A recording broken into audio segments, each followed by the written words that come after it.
Bienvenue à toutes et à tous, je suis Marius, j'espère que vous allez bien.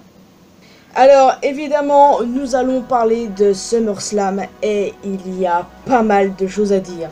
C'était un show absolument incroyable.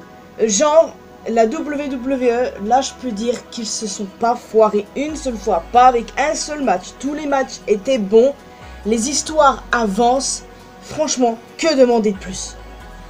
Et du coup, je ne comprends pas du tout ceux qui n'ont pas aimé et qui ont trouvé le show mid. Je veux dire, est-ce qu'on a regardé le même show? Non, j'en ai pas l'impression. En tout cas, nous allons rentrer dans le vif du sujet parce que honnêtement, j'ai hâte de discuter de cela avec vous. Alors, un total de 7 matchs, pas un seul match mauvais comme je vous l'ai dit. Et du coup, il y a eu pas mal de changements de titres. Et je ne me souviens pas de quand date la dernière fois qu'on a eu autant de changements en un seul show. Ça doit remonter à très loin tout ça. Donc, maintenant, nous allons parler de la carte et du premier match de la soirée, l'opener pour le WWE World Women's Championship, Liv Morgan contre Rhea Ripley. Alors, comme je m'y attendais, Dominique a trahi Rhea.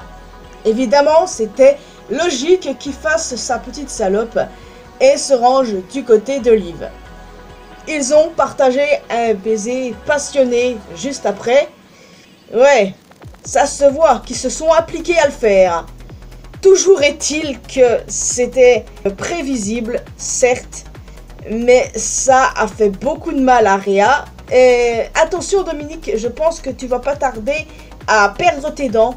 En tout cas, le passage où Rhea se remet en place son épaule, bah j'ai trouvé ça stylé. Alors aucune idée si c'est kayfabe ou pas, mais c'était stylé. En tout cas ces deux-là, ah bah je vous jure j'ai envie de les claquer. Sale petit merdeux. Les mecs, un conseil, si vous voulez plaire aux filles, laissez-vous pousser la moustache et une coupe mulet. Voilà. Le match suivant est le match le plus court de la soirée pour le titre intercontinental, Sami Zayn contre Bron Breakker. Je vous l'avais dit qu'il fallait patienter pour que Breakker ait son moment, et il l'a eu. En fait, leur confrontation à Money in the Bank, c'était logique que Breakker perde pour des tas de raisons que je vous avais mentionnées, parce que Breakker, il a été trop gourmand, il se l'a fait trop le malin, et au final, ça s'est retourné contre lui. Mais là, en 5 minutes, il a montré que c'était une machine. On le savait déjà depuis un moment, même si Sami s'est bien battu, et ben, ça n'a pas été suffisant. Alors certes, j'aurais aimé que le match dure un peu plus longtemps, mais voilà, Breakker a gagné, il le mérite, tout simplement. Et franchement, merci à Sami, hein, il a eu un bon règne, contrairement à ce que certains disent. C'était un bon règne. Maintenant, j'ai hâte de voir quelle sera la prochaine étape pour lui. Certains disent qu'il fera équipe avec Jay et gagneront ensemble les titres par équipe. Honnêtement, je trouve pas cette idée aussi stupide que ça. Le match suivant, pour le titre des États-Unis, Logan Paul, cette espèce de petite fraude transphobe, contre LA Knight. Yeah! Alors les gars, je vous le dis tout de suite, si jamais Logan Paul avait conservé après tout ça, j'aurais rage quit, très clairement. Mais Dieu merci, LA Knight a gagné son tout premier titre officiel. Parce que le titre $1 million ne compte pas, rappelez-vous cela. C'est amplement mérité, c'était clairement le bon moment. Et comme l'avait dit Hunter l'année dernière, tout vient à point, à qui c'est attendre. Et très clairement, c'est ce qui s'est passé, donc merci beaucoup. Et puis LA Knight le mérite tout particulièrement parce qu'il revient de loin, mais il revient de très très loin. Rappelez-vous de l'horrible Max Dupri. Et comment ça aurait pu se passer pour lui si il n'y avait pas eu un certain vieil homme entre-temps qui est parti. Pas parti longtemps certes, mais c'est ce qui a sauvé LA Knight pour le coup. Il est la méga star qu'il pense être. Logan Paul est une merde humaine. très clairement, hein, les remarques transphobes à l'égard de la boxeuse algérienne, enfin bon, c'est une polémique assez récente, hein, alors que normalement il n'y a pas censé avoir de débat. Je n'apprécie pas Logan Paul, je le déteste, mais très clairement, vous avez vu, genre ce mec sur le ring, c'est une dinguerie. Et il faut lui reconnaître ça au moins. On a beau ne pas l'apprécier, et à juste titre, naturellement, mais sur le ring, c'est un monstre, très clairement. Il n'a pas beaucoup d'expérience, mais waouh quoi. Alors maintenant, on va savoir ce qui va se passer. Est-ce qu'il va rester en retrait? En tout cas, pour moi, il mérite clairement une punition par rapport à ses propos transphobes. Mais bon, ça n'a pas sa place ici en vidéo. On est là pour parler de catch, bien évidemment. En tout cas, félicitations à LA Knight. Il le mérite amplement. Et on aura un champion qui sera présent toutes les semaines. Que demander de plus? Le match suivant pour le titre féminin WWE, Bayley contre Nia Jax. Alors, que dire? Honnêtement, je n'aurais pas été furieuse si Bayley avait conservé, pour être honnête. Mais pour mon plus grand plaisir, Nia Jax est devenue championne. Les gars, là, très clairement, ça fait beaucoup de changements de titre en une soirée. Et du coup, Nia le mérite complètement parce que depuis son retour, bah son parcours, je vais pas dire que c'est un sans faute, mais disons que c'est parfait. Enfin, son deuxième run est excellent pour moi. Très clairement, loin de la catastrophe qu'était le premier. Même si déjà je l'appréciais à ce moment-là, faut avouer que c'était pas ouf, son premier run. Mais depuis qu'elle est de retour, bah, elle a taffé à fond et très clairement, elle mérite une récompense. Et ce titre, bah, elle le mérite, très clairement. En tout cas, c'est bien beau tout ça, mais Nia, je serai toi, je surveillerai mes arrières, hein, parce que ta pote Barbie, là, j'ai hâte de voir la suite. Mais en tout cas, ceux qui disent que Nia ne le mérite pas, bah, désolé, mais vous avez complètement faux. Elle le mérite pour des tas de raisons. Et ceux qui voient un mauvais règne, bah, vous pouvez pas le savoir. Non, mais très clairement, ça, c'est n'importe quoi. À chaque fois qu'il y a un nouveau champion, il y en a qui disent son règne va être pourrable. Les gens ont déjà dit ça pour Cody, hein. Alors non, le règne de Cody n'est pas pourrable, hein. Et il n'est pas ennuyant non plus. D'accord? Donc on se calme. Bon, ensuite, le match suivant, un match que j'attendais tout particulièrement, CM Punk contre Drew McIntyre, arbitre spécial, Seth Rollins. Et comme je m'y attendais, c'était full cinéma. Alors moi, j'avais deux idées en tête. Soit, premièrement, Drew gagne parce que c'est légitime, toutes les fois que Punk lui a gâché ses opportunités. Et deuxième possibilité, bah ça se finit en no contest et plus tard en triple menace. Donc le truc c'est que c'est le premier cas qui s'est passé. Drew a battu Punk. Et honnêtement, c'est le meilleur choix possible. J'ai adoré le rôle de Rollins dans ce match. Je ne sais pas trop comment ça va se passer maintenant, puisque Drew a repris le bracelet de Punk, le bracelet où inscrit le nom de son chien et de sa femme du coup. Alors, est-ce que ça va se poursuivre en triple menace? Honnêtement, je pense que c'est très possible.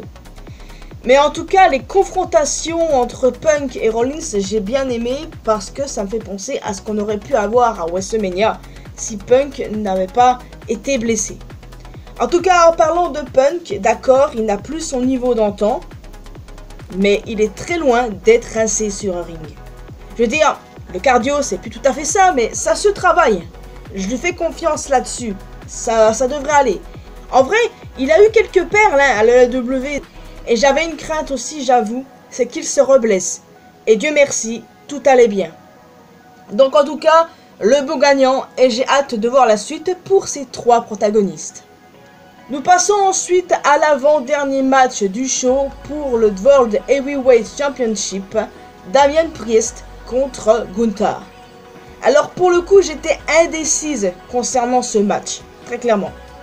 D'un côté, on parle de Gunther et de l'autre, on a Damian Priest qui a eu un règne absolument incroyable, faut le dire. Très clairement, j'adore Cody, hein, mais pour le coup, j'ai préféré le règne de Damian. Parce que Damian a prouvé chaque semaine qu'il méritait, qu'il était digne d'être champion. Je parle au passé parce que Gunther est devenu le nouveau champion World Heavyweight par soumission. Mais on ne remercie surtout pas un certain Finn Balor. Finn Balor s'est retourné contre Damian. Il a mis le pied de Gunther sur la corde pour stopper le compte. Et on savait que ça allait arriver. Vraiment, on le savait.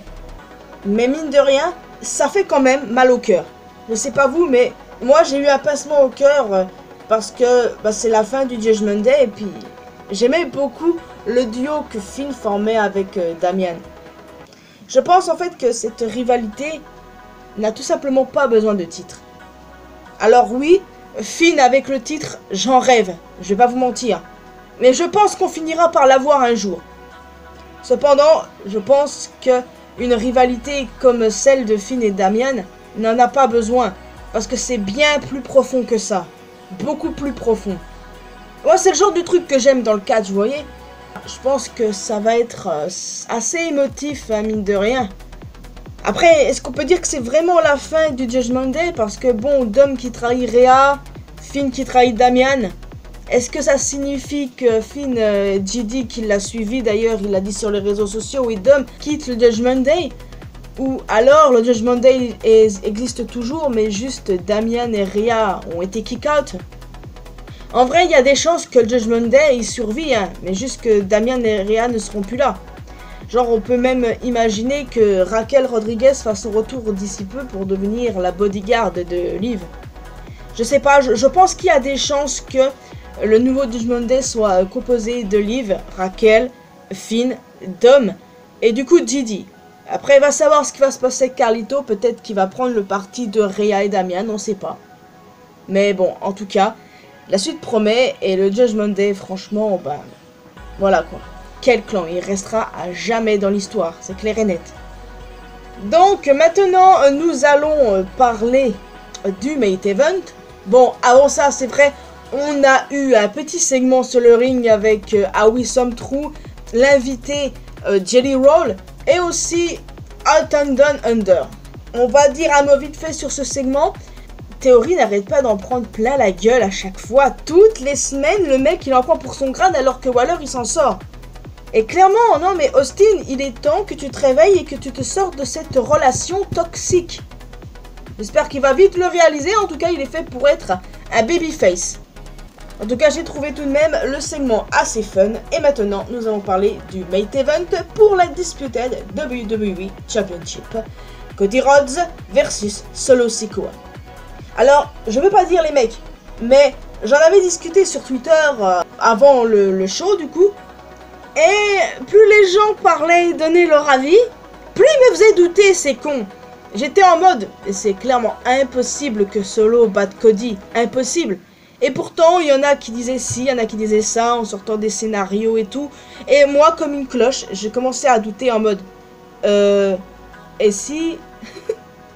Oui, j'ai été vraiment conne de douter de ça à ce moment précis, j'avoue. C'est pas ce qui s'est passé, Dieu merci. En fait, dès le moment qu'il y a eu autant de changements de titre, parce qu'il y en a eu 4 quand même, 4. Donc, je me suis dit, ça va, Cody est tranquille, j'ai plus d'inquiétude à ce sujet.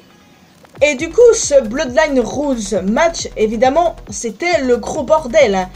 Quand tu as Tama Tonga et Tanga Loa, et après, tu as eu Randy Orton et Kevin Owens qui sont venus. Voilà, c'était le gros bordel. Enfin bon, de toute façon, c'était prévisible que ce soit la merde. Hein.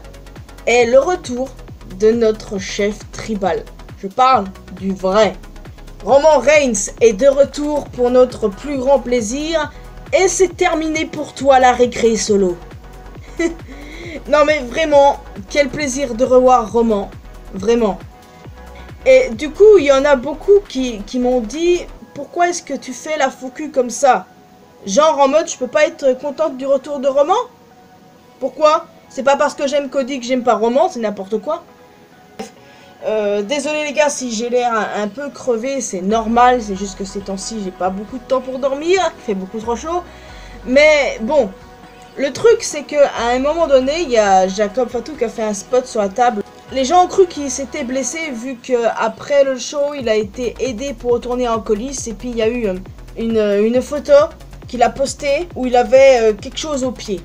Sauf que en fait, il n'y a pas de quoi s'inquiéter. Déjà, il n'y avait pas de béquille, donc ça montre que c'était pas sérieux. Et ensuite, il faut la confirmer qu'il devait effectivement avoir un angle blessure avec Jacob Fatu. Et c'est logique pour pas qu'il ait d'interaction directe avec Roman Reigns. Et c'était bien joué sur ce point-là. Alors, qu'est-ce qu'ils vont faire de Jacob Fatu, un allié secret de Roman qui se dévoilera dans le futur? Ou je ne sais pas comment ils vont s'y prendre, mais en tout cas, la suite promet, maintenant que le vrai chef tribal est de retour. Solo, tu vas morfler et ce sera mérité. Non, parce que ça fait des semaines que le mec, il parle mal de Roman, donc là, il va le payer très clairement. Hein. Ah, et je le dis, hein, Roman n'a pas aidé Cody, clairement pas. Son problème, c'est Solo. Il ne l'a pas aidé, d'accord? Mais par contre, je ne suis pas contre une troisième manche entre Cody et Roman. Et ce serait légitime pour Cody d'offrir un rematch à Roman. Enfin bon, c'est mon point de vue sur ce sujet. En tout cas, excellent show les amis, avec tous les changements de titre là que nous avons eu. J'avoue que c'était inattendu. Je me souviens plus c'était quand la dernière fois qu'il y a eu autant de changements de titre à un seul show. Mais en tout cas, voilà, ceux qui disaient que Hunter savait pas booker, bah allez vous faire foutre maintenant. Et ceux qui osent dire que le show était mid, bah retournez vous coucher en fait, hein, simplement. C'est pas parce que certaines choses étaient prévisibles que c'était mauvais, au contraire. Donc, n'hésitez pas, les amis, à me laisser un commentaire avec votre avis sur ce show. Quel a été votre match préféré? Moi, personnellement, j'hésite entre le Drew Punk et le Damien Gunther. Juste après, il y a le Solo Cody, mais en fait, il n'y avait aucun match de mauvais, je le redis. Mais c'est assez compliqué de choisir un préféré parmi tout ça. Surtout entre les deux que je vous ai cités précédemment. Parce que oui, le catch, c'est magnifique. Le in-ring, c'est incroyable. Mais le catch, c'est avant tout des histoires. Et là, les histoires, elles avancent. Et du coup, j'ai hâte de voir la suite ce soir à Raw et vendredi pour SmackDown. Donc voilà les amis, je vous laisse ici. J'espère que vous avez apprécié cette vidéo. N'hésitez pas évidemment à me laisser un commentaire avec vos retours sur le show, vos matchs préférés, votre moment préféré, qu'est-ce qui vous a le plus choqué, etc. J'ai hâte de discuter de tout cela avec vous. En plus d'un commentaire, n'hésitez pas à laisser un petit pouce bleu, ça fait toujours plaisir. Vous pouvez me retrouver sur mes réseaux sociaux, les liens sont bien évidemment dans la description. Et le plus important, abonnez-vous à cette chaîne ainsi qu'à ma chaîne principale pour qu'on puisse se retrouver dans une prochaine vidéo. Et n'oubliez pas d'activer la cloche notification. Bye bye!